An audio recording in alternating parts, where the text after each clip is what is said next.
오늘 말씀은 사도행전 2장 41절에서 47절까지입니다. 그 말을 받은 사람들은 세례를 받음에 이 날에 신도의 수가 3,000이나 더하더라. 그들이 사도의 가르침을 받아 서로 교제하고 떡을 떼며 오로지 기도하기를 힘쓰니라. 사람마다 두려워하는데 사도들로 말미암아 기사와 표적이 많이 나타나니 믿는 사람이 다 함께 있어 모든 물건을 서로 통용하고 또 재산과 소유를 팔아 각 사람의 필요를 따라 나눠주며 날마다 마음을 같이하여 성전에 모이기를 힘쓰고 집에서 떡을 떼며 기쁨과 순전한 마음으로 음식을 먹고 하나님을 찬미하며 또 온 백성에게 칭송을 받으니 주께서 구원받는 사람을 날마다 더하게 하시니라. 아멘. 요즘 한국교회가 위기라는 말들을 많이 합니다.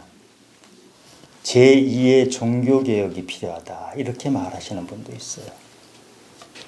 3년 동안 코로나를 지나면서 작은 교회들 절반이 문을 닫았다는 분석이 나옵니다. 교회 청년들이 보이질 않습니다. 사람들이 교회에 대해서 어떻게 생각하느냐 이런 조사를 했을 때 교인들이 이기적이다 이런 슬픈 조사 결과가 나온 적도 있어요. 교회에 대한 호감도가 3분의 1로 떨어져 버렸어요. 뉴스에 나오는 우리 교회의 모습을 보면 부자 세습, 태극기 들고 경찰과 맞서는 모습, 주로 이런 모습이 나옵니다. 이 땅에 교회가 들어온 지가 지금 138년이 됐어요. 1884년에 들어왔으니까 교회가 이 땅에 들어와서 병원 설립하고 학교 세우고 이 땅의 근대화에 가장 앞선 곳이 바로 교회입니다. 3.1운동 대표 33인 중에 절반이 기독교인이었거든요. 그 당시 기독교인이 몇 명 되지도 않던 시절에 3.1운동 대표의 절반이 기독교인이었어요. 그만큼 기독교가 우리 사회에 영향력이 컸던 것입니다. 그 당시에 우리 기독교는 사회에 희망을 주었고 사람들은 기독교를 매우 호의적으로 생각을 했어요. 오순절날에 예루살렘에 초대교회가 세워졌는데 그 교회에 대해서는 사람들이 어떻게 생각을 했을까요? 47절에 사람들이 어떻게 생각했는지 하는 것이 나옵니다. 하나님을 찬미하며 이것은 성도들이 항상 기뻐하며 찬양을 했다는 얘기죠. 또 온 백성에게 칭송을 받으니 교회 바깥에 있는 사람들, 백성들이 교회를 보고 다 칭찬을 하고 굉장히 호감을 가졌다 그런 얘기입니다. 주께서 구원받는 사람을 날마다 더하게 하시니라. 교회에 대해서 너무 호의적이고 교회의 모습이 너무 좋기 때문에 매일매일 신자들이 폭발적으로 늘어났던 것이에요. 지금 교회와는 많이 다르죠. 이 초대교회는 2000년 전의 교회이기 때문에 지금 교회와는 똑같은 기준으로 비교할 수는 없을 것이나 그러나 하나님께서 이 땅에 만들어신 교회의 그 본질이 초대교회에 있기 때문에 우린 지금 이 땅에 있는 기독교의 위기를 헤쳐나갈 때 그 길을 초대교회에서 찾을 수 있지 않을까 생각을 합니다. 교회는 베드로의 신앙 고백에서 출발한 것입니다. 주님께서 너희는 나를 누구라 하느냐 할 때 주는 그리스도시요 살아계신 하나님의 아들입니다 하는 이 고백 위에 세워진 이 교회, 이 교회에 대해서 우리 한번 고민하는 시간을 가지기 원합니다. 오순절날 성령이 임해서 방언이 막 터졌죠. 불길 같은 성령이 임했어요. 베드로가 설교를 하니까 사람들이 가슴을 치면서 회개를 하게 됐어요. 그때 회개하고 세례받은 신도의 수가 3,000명이더라. 이렇게 기록되어 있죠. 당시 예루살렘 인구가 얼마 되질 않았어요. 보통 사람들이 추정하기로 2만 내지 3만 정도라고 추정을 해요. 그런데 거기에 3,000명이 신도가 됐다는 것은 서울 인구로 비교를 하면 지금 서울 인구 중에서 90만 명 이상 되는 사람이 이 초대교회, 개척교회에 모였다는 놀라운 이야기입니다. 도대체 어떤 일이 일어난 겁니까? 이 개척교회, 초대교회의 모습을 한번 우리가 살펴보겠습니다. 42절에 그들이 사도의 가르침을 받아 서로 교제하고 떡을 떼며 오로지 기도하기를 힘쓰니라. 초대교회 성도들이 제일 먼저 한 것은 가르침을 받은 것입니다. 예수님께서 이 땅에 오셔서 하신 일을 크게 보면 세 가지로 얘기를 합니다.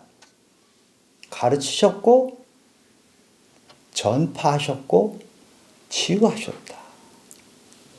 예수님이 크게 봐서 세 가지 사역을 하셨는데 그 중에서 가장 중요했던 것이 가르치신 일이었어요. 특히 12제자를 가르치셨죠. 그 12제자가 예수님이 가르침, 즉 말씀을 집어넣고 그 말씀대로 행하고 그 말씀을 또 성도들에게 가르쳤어요. 그래서 그 12제자를 사도라고 부르는 것입니다. 사도의 권위는 대단합니다. 왜냐? 예수님이 말씀이 그대로 들어가 있는 사람들이기 때문에. 그리고 이 사도들의 그 권위 있는 말씀을 통해서 성도들이 말씀 안에서 자란 것이에요. 사도들이 이렇게 말씀을 전하는데 사도의 직분이라고 할 때 이 직분이란 말이 헬라어로 디아코니아. 제가 오늘 헬라어 중요한 말을 몇 가지 쓸 텐데 그건 반드시 좀 적어 놓으십시오. 성경을 이해하는데 아주 중요한 몇 가지 헬라어예요. 디아코니아. 직분은 디아코니아인데 디아코니아란 말은 봉사, 섬김이라는 뜻이에요. 사도들의 직분 또는 교회의 직분은 디아코니아, 봉사고 섬김입니다. 예수님이 십자가에 가시기 바로 전날 제자들을 모아놓고 제일 먼저 하신 일이 제자들이 발을 씻어주시는 일이었죠. 발을 씻어주시고 나서 하신 말씀이 내가 지금 너희들 발을 씻어주는데 이것은 너희들이 나와 똑같이 발을 씻어주는 그런 것을 행하라고 본을 보여준 것이다. 예수님께서 마지막 날 제자들에게 보여주신 것이 바로 이 섬김의 본이에요. 섬김은 가장 낮은 자리로 내려가는 것입니다.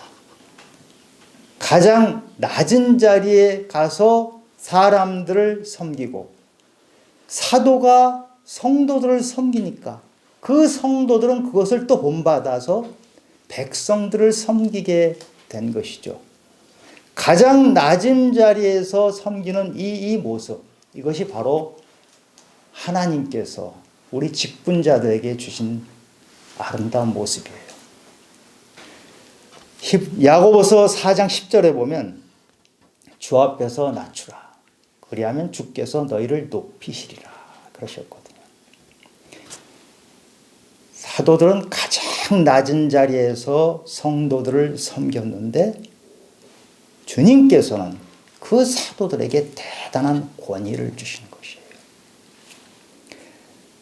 이 사도들의 말씀을 들었던 백성들은 어떤 모습이었나?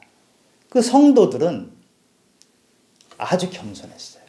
그리고 열심히 했어요. 말씀을 배우는데 열심히 했어요. 오늘 우리가 개역개정 성경으로 봐서 성도들이 가르침을 받고 이렇게 좀 무덤덤하게 표현이 되어 있는데요. 표준 세번역 성경에서는 성도들이 사도들의 가르침에 몰두했다 이렇게 번역하고 있죠. 영어 성경에서는 devote라는 표현을 써요. 전념했다, 헌신했다. 사도들이 전해주는 가르침을 목숨을 걸고 받아들였다 이런 뜻이에요. 이렇게 말씀을 받아들이면 말씀의 깊은 곳까지 들어가게 되죠. 솔로몬이 말씀을 듣고 말씀이 참 꿀송이처럼 달달아 이런 표현을 하는데, 우리가 이 말씀을 몰두해서 깊이 들어가서 들으면 말씀이 꿀송이처럼 달다는 것을 알게 돼요. 저는 우리한테 그런 은혜가 있기를 원합니다. 말씀이 살아서 움직이는 경험을 하시기 바랍니다. 교회에서는 무엇보다도 말씀이 가장 먼저, 말씀 위에 모든 것이 세워져야 돼요. 기도도 말씀 위에 세워져야 돼요. 대단한 은사, 치유하고 축사하고 방언하고 모든 은사도 말씀 위에 세워져야 돼요. 봉사도 구제도 모든 프로그램은 말씀 위에 세워져야 돼요.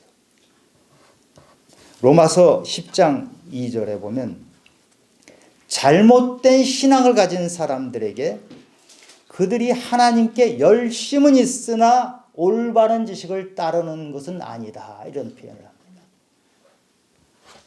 말씀을 알지 못하고 은사를 받는 것 아주 위험합니다. 말씀을 모르고 말씀에 따르지 않고 봉사하는 것도 아주 위험합니다. 말씀을 모르고 열심히 일하는 사람이 가장 교회를 어지럽게 하는 사람입니다. 잘못된 열심이 무서운 것입니다.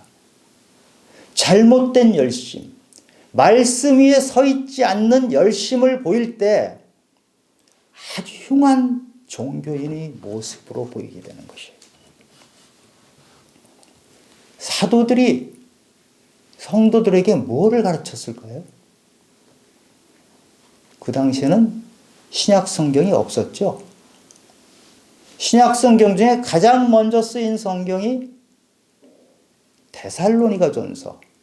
그것이 지금 이때부터 한 20년 후에 나왔어요. 복음서는 언제 나왔을까요? 지금 이 초대교회가 생긴 것부터 한 30년쯤 후에 복음서가 나왔죠. 그러니 지금 사도들이 말씀을 전할 때 뭘 가지고 말씀을 전할까요? 사도들은 예수님과 3년 내내 함께 다녔던 사람들이고 예수님의 부활을 두 눈으로 직접 목격했던 사람들이에요. 그것이 사도의 조건이에요. 그것을 전한 거예요. 예수님을 전한 거예요. 예수님이 가르치셨던 것을 그대로 가르쳤고 예수님이 살으셨던 그 삶, 또 예수님이 행하셨던 것들을 그대로 가르쳤어요. 그런데 이 사도들은 예수님을 3년 내내 같이 다니면서 함께 떡을 먹고 때론 같이 잠을 자고 그랬기 때문에 아마 예수님이 함께 하셨던 그 갈릴리 바닷가의 바다 냄새, 바닷소리, 예수님의 목소리, 눈빛까지도 다 생생하게 전했을 것 같아요. 너무 감동적인 그런 말씀을 전했을 것 같다는 생각이 들어요. 참 부러워요. 우리가 성경을 보면서 성경에 다 기록되지 않았지만 사도들이 전했던 때의 그런 생생한 것을 우리가 묵상을 통해서 끄집어내면 좋겠다는 생각을 합니다. 사도들이 가르친 것은 바로 예수 그리스도예요. 그래서 에베소서 2장 20절부터 22절까지 보면 그리스도 예수께서 친히 모퉁이 돌이 되셨느니라. 그의 안에서 건물마다 서로 연결하여 주 안에서 성전이 되어가고 너희도 성령 안에서 하나님이 거하실 처소가 되기 위하여 그리스도 예수 안에서 함께 지어져 가느니라. 예수님이 모퉁이 돌이 되셨어요. 모퉁이 돌은 기초석이에요. 건물을 세울 때 구퉁이에 그 기초석을 튼튼히 박아놓고 그 위에다 건물을 세우거든요. 그러니까 예수님이 모퉁이 돌 기초석이 되셨고 그 위에 성도들이 연결해서 합심해서 교회가 이루어지는 것이에요. 그래서 교회 공동체는 예수님 위에 세워지는 것이에요. 교회 공동체가 세워지고 한 사람 한 사람이 교회가 되는 것이에요. 교회가 바로 한 사람 한 사람이고 그 한 사람이 바로 예수님이 처소고 예수님이 성전이고 예수님이 뜻이 그 안에서 이루어지는 그런 일들이 일어나는 것이죠. 이 말씀이 들어가면 사람이 바뀝니다. 고린도후서 4장 7절에 보면 우리가 이 보배를 질그릇에 가졌으니 하나님이 능력이 나타난다. 보배를 질그릇에 가졌어요. 우리는 예수 그리스도의 보배, 말씀이란 보배를 우리 허접한 질그릇에 가졌어요. 비록 나는 허름하고 허접한 질그릇이지만 내 안에 예수 그리스도 보배가 들어와 있기 때문에 나는 보물상자, 보물 항아리 같은 귀한 존재가 되는 것이에요. 그렇게 살아가는 거예요. 그리고 그 안에 하나님의 능력이 나타나는 거예요. 오늘 사도를 통해서 기적이 나타났다고 해요. 기적은 사도들 자체는 나타날 아무런 능력이 없잖아요. 예수 그리스도가 사도 안에 들어갔을 때 그 사도들을 통해서 예수 그리스도 하나님의 놀라운 능력이 나타나는 것이에요. 말씀이 들어가면 나를 찌릅니다. 흔들어댑니다. 히브리서 4장 12절에 보면 하나님의 말씀은 살아있고 활력이 있다고 그랬거든요. 살아있고 활력이 있는 그 말씀이 예리한 검같이 혼과 영과 관절과 골수를 쪼갠다고 그랬어요. 이렇게 되면 우리는 그대로 있을 수가 없잖아요. 내가 쪼개지는 거예요. 내가 부서지는 거예요. 내가 전혀 다른 사람으로 바뀌는 것이죠. 옛사람이 새 사람으로 바뀌는 것이에요. 이것이 교회예요.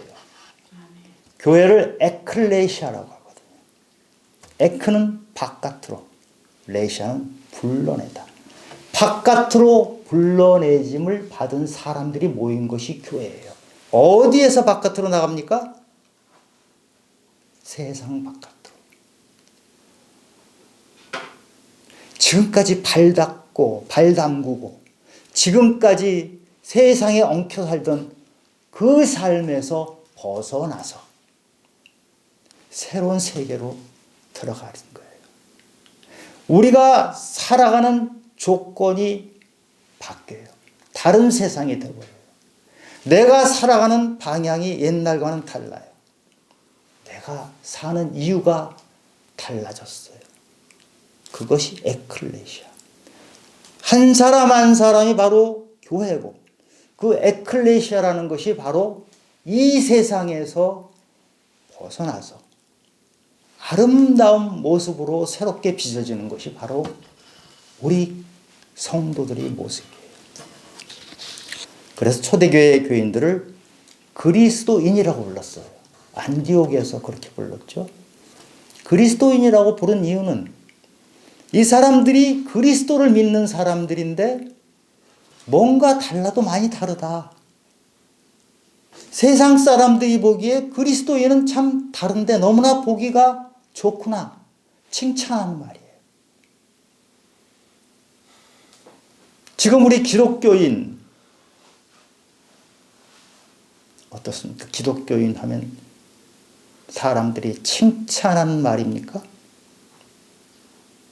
지금 기독교의 위기를 우리가 얘기하는데 기독교의 위기는 우리가 그리스도인이 됐다고 하지만 세상과 전혀 달라지지 않았기 때문에 그래요.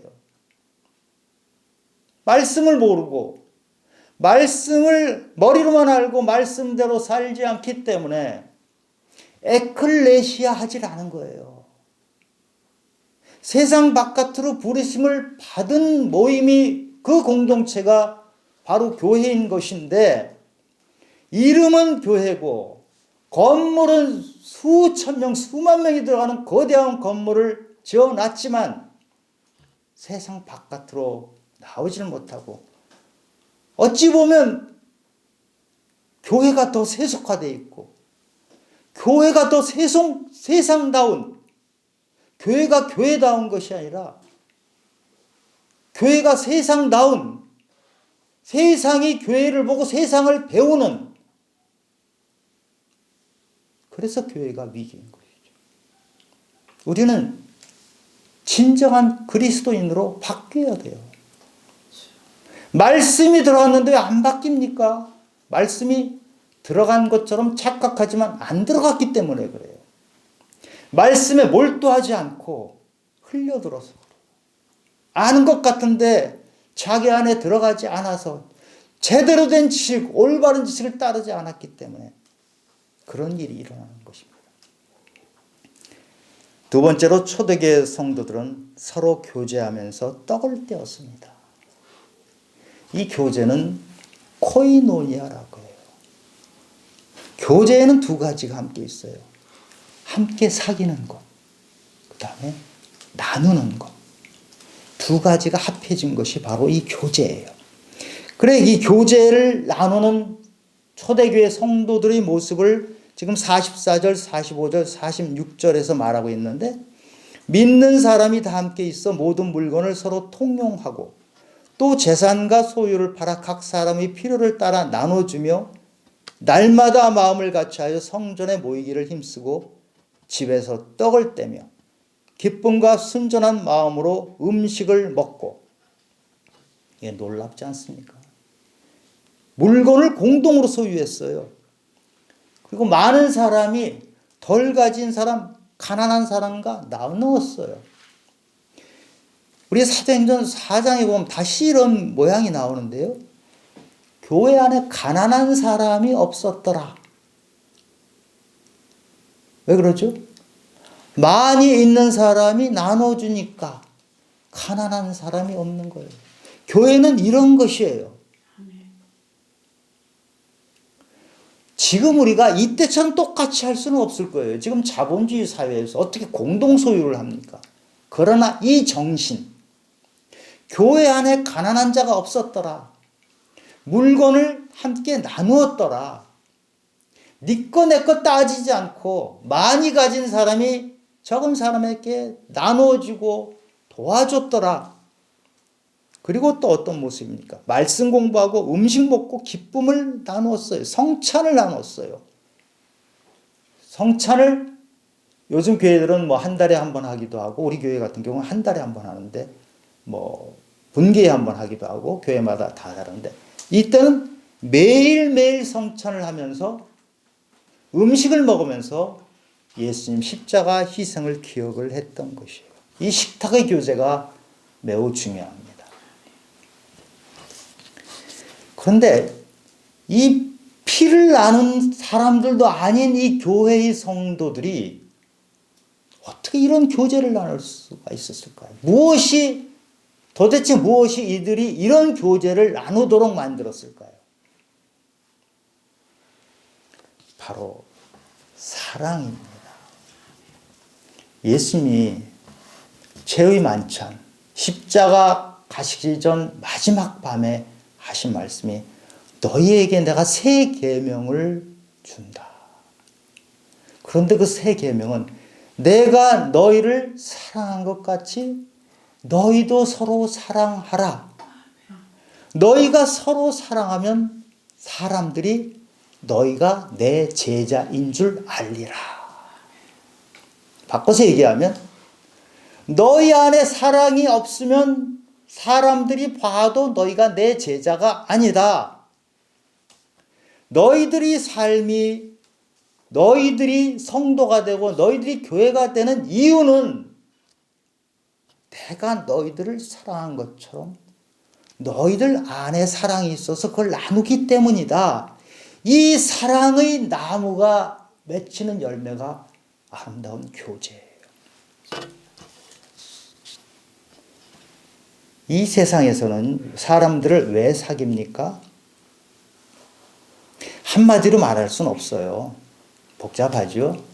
그런데 많은 경우에 사람들을 사귀는 이유는 무엇인가를 얻기 위한 경우가 참 많아요. 우리가 표현은 그렇게 안 하지만 친구를 사귀는 것도 사실은 무언가를 얻기 위한 것이에요. 꼭 무슨 돈이나 뭐 이런 거 아니더라도 그렇잖아요. 뭔가를 얻으니까 도움이 되니까 사람을 사귀는 거예요. 그런데 예수 믿는 사람이 사람을 사귀는 것은 달라요. 예수님이 이 땅에 우리를 만나러 오신 이유가 우리를 사랑하셨기 때문이잖아요. 예수 믿는 사람이 사람을 사귀는 이유는 무언가를 얻으려고 하는 것이 아니고 무언가를 주기 위한 것이에요. 내가 줄 것이 없다고요? 우리는 줄 것이 너무 많아요. 줄 것이 없다고 하는 사람은 예수님으로부터 받은 것이 없다고 생각하는 사람이에요. 우리가 분명히 예수님으로부터 받은 것이 있다. 그것이 사랑이다 하면 우리는 줄 것이 너무너무 많아요. 우리가 돈으로 치면 뭐 200억, 300억 가진 사람은 너무 많으니까 줄 게 많은 것 같죠. 이 세상의 기준을 가지고 온 그 사람들도 항상 부족함을 느껴요. 돈이 넉넉하다고 느끼는 사람은 이 세상에 없어요. 이 세상의 기준으로는요. 돈이 수천억, 수조원이 돼도 항상 부족한 것이 바로 이 세상의 기준이에요. 그러나 이 세상의 기준에서 벗어나서 에클레시아 한 사람들은 기준이 달라요. 나는 가진 것이 없어요. 집도 없어요. 가난해요. 그런데 줄 것이 많은 사람들이 그리스도인이에요. 고린도전서 12장에서 교회는 몸이고 우리 성도들은 지체라고 했어요. 한 몸에 붙어있는 지체. 만일 한 지체가 고통을 받으면 모든 지체가 함께 고통을 받고 한 지체가 영광을 얻으면 모든 지체가 함께 즐거워한다고 이렇게 말했죠. 손이 아프면 발은 괜찮습니까? 손에 조그만 가시만 들어도요. 온몸이 열이 나고 힘들어요. 발이 더러워지면 발 스스로 발을 씻나요? 발이 더러워지면 손이 가서 씻어주는 거예요. 손이 어딜 가서 뭔가를 하고 싶으면 손이 움직이나요? 발이 데려다 줘요. 이것이 교회예요. 이것이 교제예요. 교회의 진정한 교회는 우리가 손과 발이고 한 몸이 되는 거예요. 머리는 예수 그리스도고 우린 한 몸이 되어서 너는 손이고 너는 발이고 네가 아프면 내가 아프고 네가 기쁘면 나도 기쁜 것. 이것이 바로 교회의 교제예요. 교회의 위기는 이런 교제가 사라졌기 때문에 그래요. 세상에서 얻으려고 하는 그 세상에서 하던 것을 교회에 그대로 가져와서 교회에서도 뭔가를 얻으려고 해요. 끼리끼리 모여요. 비슷한 사람끼리, 같은 출신끼리, 많이 가진 사람, 많이 가진 사람끼리. 제가 속된 말을 좀 쓰면 떨거지는 떨거지끼리. 이게 교회입니까? 지금 이 초대교회 사람들은요. 그 안에 어떤 사람이 들어있냐. 로마 귀족, 노예, 남자, 여자 다 들어있거든요. 귀족과 노예는 어떤 관계예요? 로마 귀족이 밥을 먹을 때 노예는 뒤에서 쟁반 들고 시중 들던 것이 노예예요. 그런데 이 교회에서는 같이 형제자매란 말이에요. 종하고 그 귀족이 세상에서는 시중 들고 시중 받지만 교회에서는 형제자매예요. 남녀는 어때요? 이 당시에 여자는 숫자에 들어가지도 않던 그렇게 차별을 받던 이 당시에 여성들이 함께 했어요. 남녀 차이 없이 이렇게 했어요. 그런데 지금 이 땅에서는 왜 그렇게 끼리끼리 모이냐고요. 기가 막힌 끼리끼리가 많아요. 끼리끼리 모이는 이유는요, 많죠. 정보 교환이 굉장히 중요한 거예요. 정보 교환. 어느 동네에 과외 선생이 좋더라. 교회 내에서 그런 정보가 돌아다니면서 교회에 가니까 좋은 정보를 얻어서 세상 살기 편하다. 세상보다 더 세상 같은 것이 교회의 교제 안으로 들어와서 교회를 오염시키고 있단 말이죠. 정보 교환하는 곳이 교회가 아니에요. 하나님의 말씀이 살아있고 있는 자가 없는 자를 도와주고 하는 것이 교회인데 어떻게 있는 자끼리 모여서 우리 자식 잘 키우고 우리 자식 대학 잘 보내고 이런 교회가 지금 교회이기 때문에 그래서 위기인 거예요. 마태복음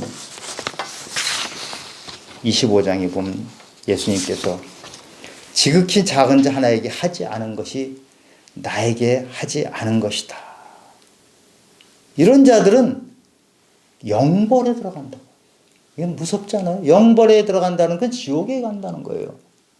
지극히 작은 자 한 사람에게 하지 않은 것은 예수님에게 하지 않은 것이고 그러면 너희들은 지옥에 간다. 그런데 우리 지극히 작은 자 한 자에게 교회에서 어떻게 합니까? 교회에서 누가 대접받아요 지금? 목사님들, 큰 교회 목사님들은 점심 약속이 줄이 서 있어요. 예약을 못해요. 그거 대접받는 거 아닌가요? 장로님들 얼마나 높은지 몰라요. 교회에서 가장 대접받아야 될 사람은 새신자예요. 아무것도 모르고 교회에 온 사람을 친절하게 가르쳐주고 나눠주는 것이 교회예요. 만약에 교회가 죄 지은 자, 약한 자를 소외시킨다면 예수님은 분명히 물으실 겁니다. 나는 약하고 소외되고 병든 자에게 찾아갔는데 그리고 그들을 죄 지은 자를 용서해 줬는데 너는 뭐 하다 왔느냐 물으십니다.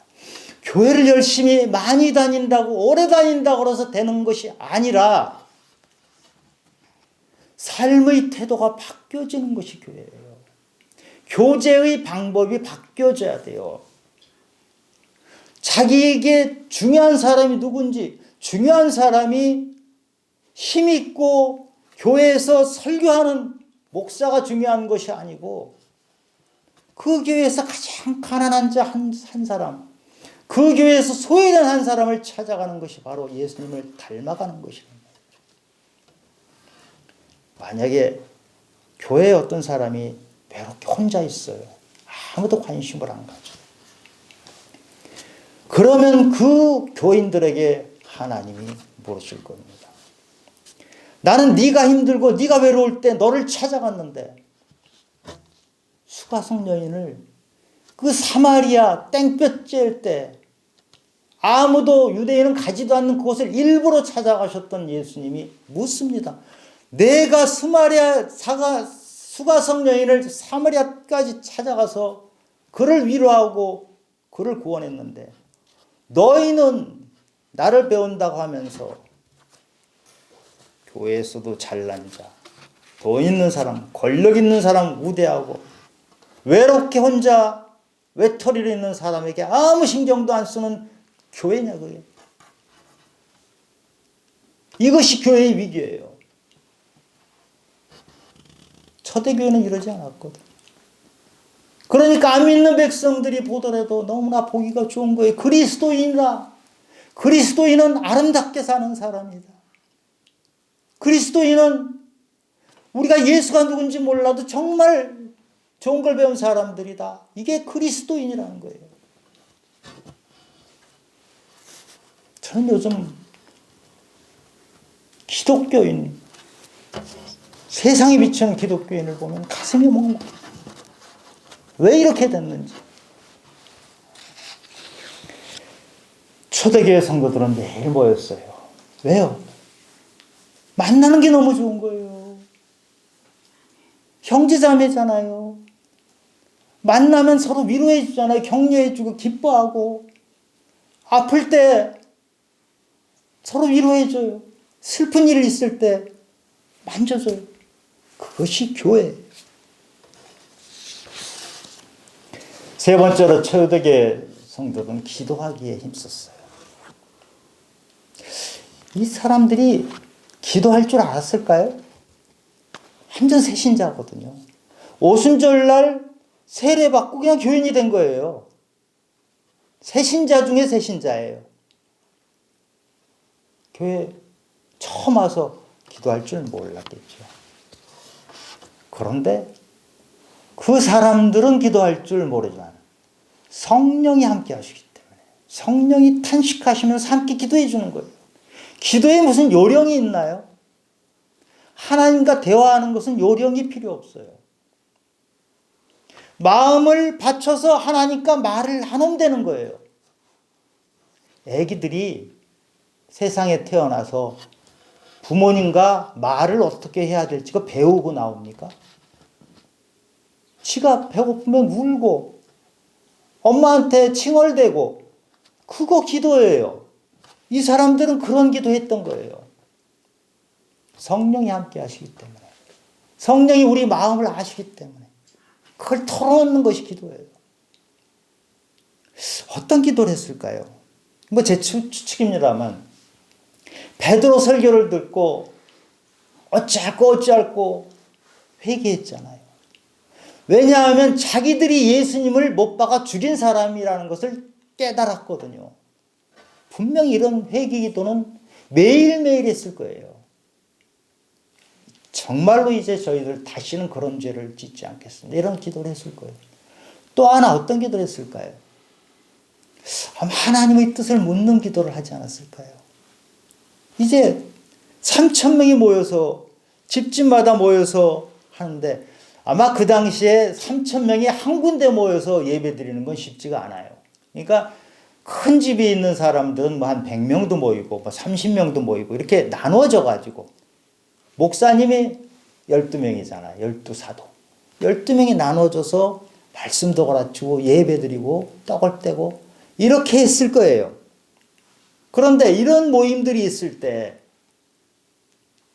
해결해야 될 것도 얼마나 많겠어요. 하나님의 뜻을 묻는 기도를 했을 거예요. 그리고 합심 기도했죠. 이 중에 어려운 사람이 있습니다. 누가 아픕니다. 누가 암에 걸렸습니다. 하나님 아버지, 나는 괜찮은데 저 사람이 암에 걸렸으니 제가 기도할 때 들어주세요. 이것이 중보기도잖아요. 이것이 합심기도고 이것이 하나님을 울리는 기도. 하나님의 귀에 쟁쟁쟁쟁 울려서 그래 네 기도를 들어주마. 그 기도, 하나님을 흔들어내는 기도를 한 것이죠. 초대교회는 말씀을 가르치고 배우는 교회였어요. 초대교회는